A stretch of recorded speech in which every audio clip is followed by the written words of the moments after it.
Ага, да. Елена, как впечатление от домашнего шоу? Хочу создать счастливую семью. Очень понравилось. Я думаю, что такие тренинги надо проводить не только для взрослых, да, уже таких состоявшихся семей и так далее. Это надо для школьников старшего класса уже давать такие тренинги, потому что через сколько-то месяцев они будут вступать уже во взрослую жизнь, и чтобы они были уже очень уверены, они уже видели, они уже разбирались, что такое любовь, что такое влюбленность, что такое семья. Они уже были такими готовыми, да, к взрослой жизни людьми. Вот. Да, ваше пожелание тренеру?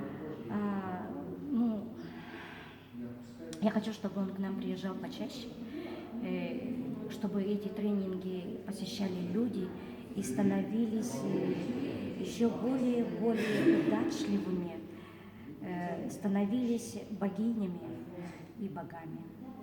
Спасибо огромное. Умели любить друг друга и прощать. Спасибо.